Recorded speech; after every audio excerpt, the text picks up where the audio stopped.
Hello everyone. तो कल का खरना के दिन आज है शाम का अर्घ का दिन।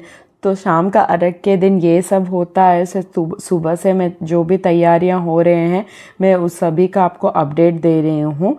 तो अभी हम लोग आटा मिल से जो पिसा के ला दिए हैं तो वो पीस के आ गया है।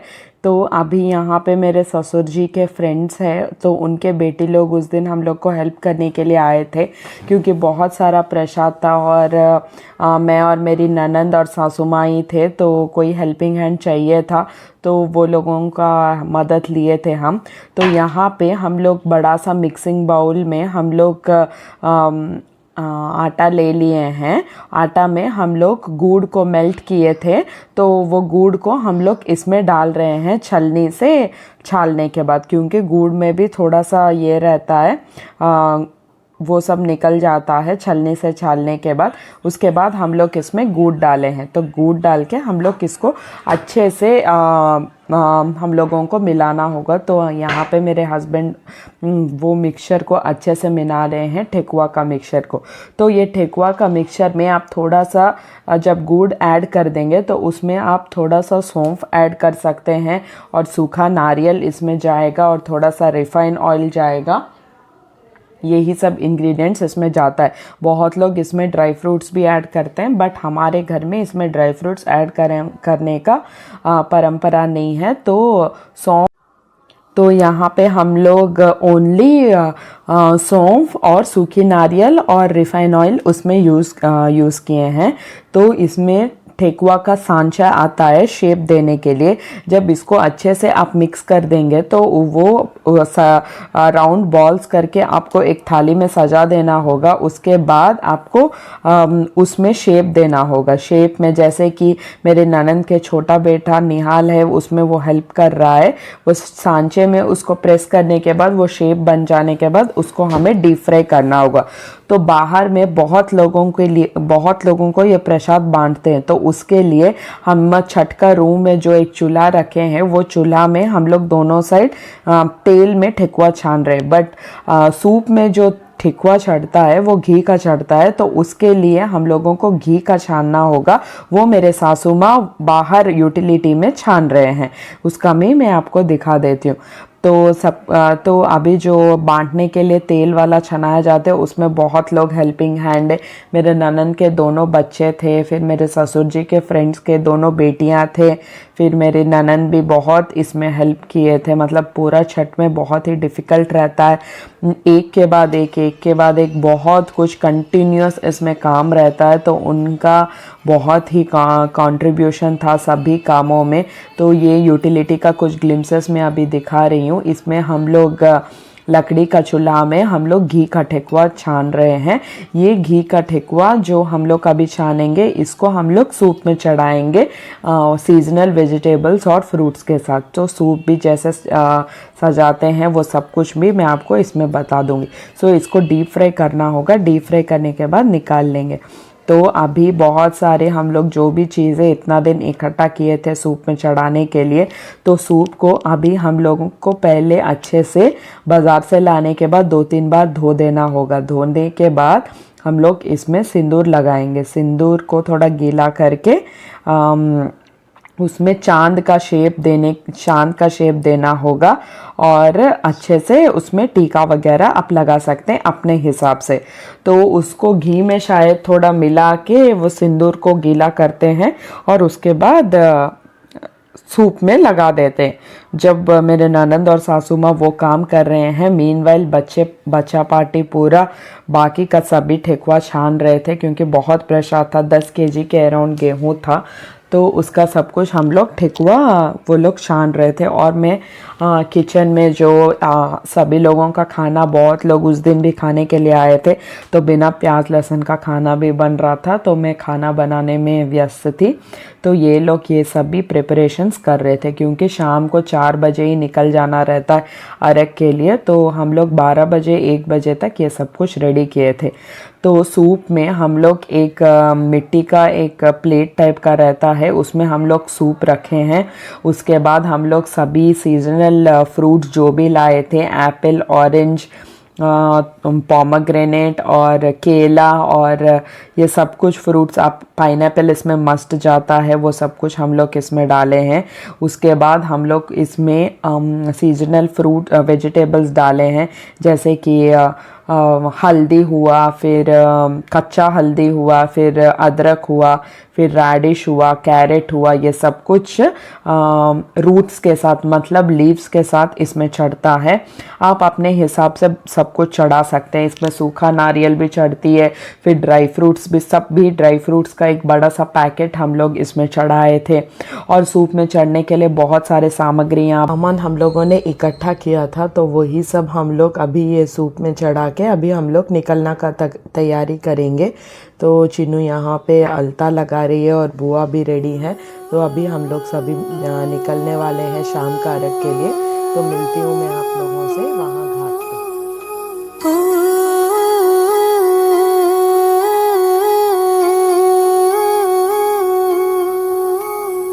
सोना साट कोनिया हो दीनानाथ,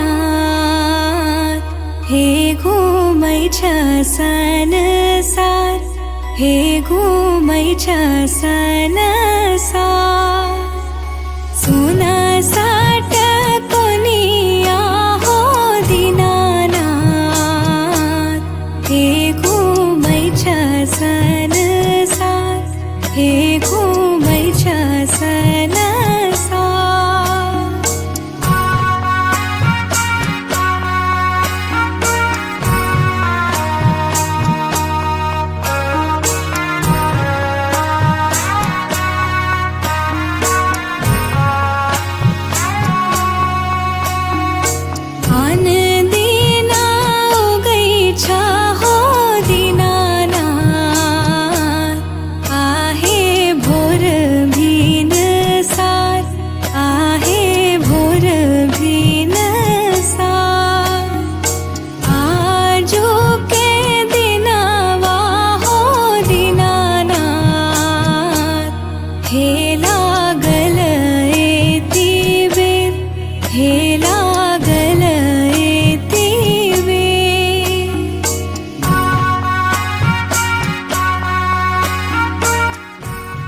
तो अभी हम लोग यहाँ पे फन कैसल के पास, हमारा घर के पास जो घाट है वहाँ पे हम लोग पहुँच गए हैं।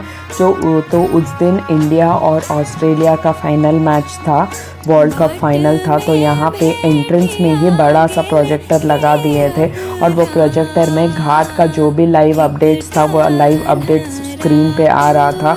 और इंडिया और ऑस्ट्रेलिया का वर्ल्ड कप फाइनल का भी अपडेट्स उसमें बीच बीच में दे रहे थे। तो यहाँ पे एंट्रेंस का मैं कुछ ग्लिम्सेस आपको दिखा रही हूँ। छठ पूजा समिति, हम लोग का घर का एरिया है रातू चट्टी, तो उसका बड़ा सा कमेटी है, वह बहुत सारे मेंबर्स है उसमें। वो लोग ये सब लाइटिंग और पोस्टर्स ये सब कुछ अरेंजमेंट्स वो लोग किए थे। तो शाम का अर्घ के लिए हम लोग अराउंड 4:30 और 4:45 को हम लोग पहुंच गए थे। तो एक बड़ा सा दौरा लिए थे। दौरा में हम लोग सूप रखे हैं, हमारे घर से 2 सूप गया था तो 2 सूप रखे हैं।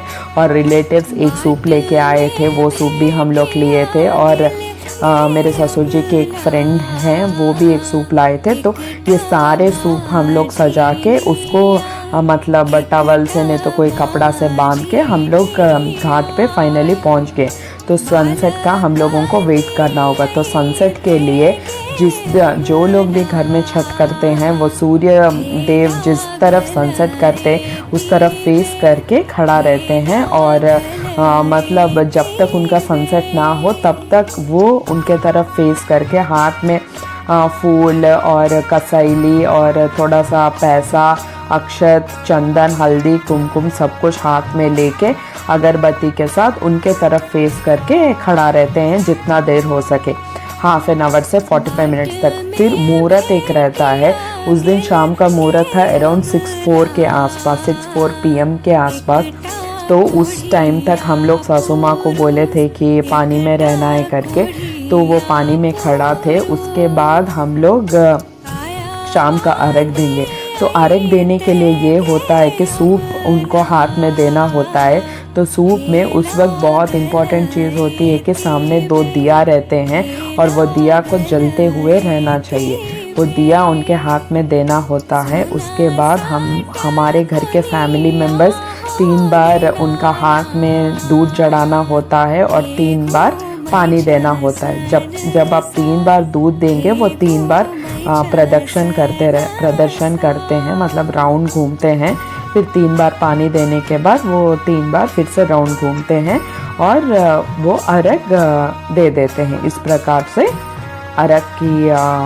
अर्घ दी जाती है भगवान को।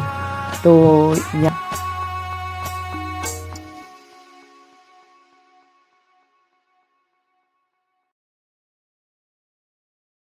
यहाँ पे आप देख सकते हैं, मैं मतलब सासू माँ को हम लोग वो अर्घ दे रहे हैं भगवान को और हम लोग सभी वहीं पे मौजूद हैं। तो दोनों हाथों में दूध डाल के अर्घ देना होता है और जब भी आप दूध डालेंगे तो वो एक बार प्रदक्षिण करते हैं और अर्घ देते हैं सूर्य भगवान को के तरफ फेस करते हुए। तो ये रही सनसेट के कुछ अपडेट्स। बहुत सारे डेकोरेशंस हुए थे और घाट के चारों तरफ भी बहुत ही भीड़ था, बहुत सारे लोग थे और बहुत सारा मेला भी उधर लगा हुआ था। बहुत सारे टॉयज़, खिलौने और जो लोग भी छठ पूजा नहीं करते हैं उन लोगों के लिए खाना ये वो सब कुछ मौजूद था और बहुत सारे डेकोरेशंस हुए थे।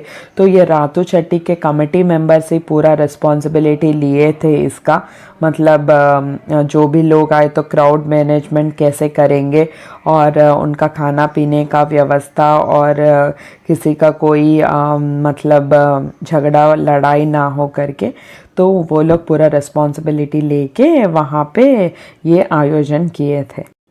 तो अराउंड 6:04 to 6:05 का मुहूर्त था। तो मुहूर्त के टाइम पे हम लोग अर्घ दे के अभी घर को रिटर्न हो रहे हैं। और जो भी छठ करते हैं वो खाली पैर आना है, मतलब घाट को प्रसाद चढ़ा मतलब अर्घ देने के लिए और खाली पैर ही जाना है। आप विश्वास नहीं करेंगे बहुत सारे लोग कहाँ से आ रहे थे और आसपास गांव से भी लोग टोकरी में 3 सूप उसमें रख के और वो टोकरी को कपड़ों में बांध के चल के बिना खाना खाए और पानी पिए वो आ रहे थे। तो ये बहुत ही बड़ा सैक्रिफाइस है भगवान के लिए उनका। तो मैं चाहती हूँ कि सूर्य भगवान उनकी सभी मनोकामना पूरा करे और सभी को ढेर सारा आशीर्वाद दे। तो ये रही आज की कहानी। मैं आप लोगों से मिलती हूँ कल सुबह अर्घ के साथ। तब तक के लिए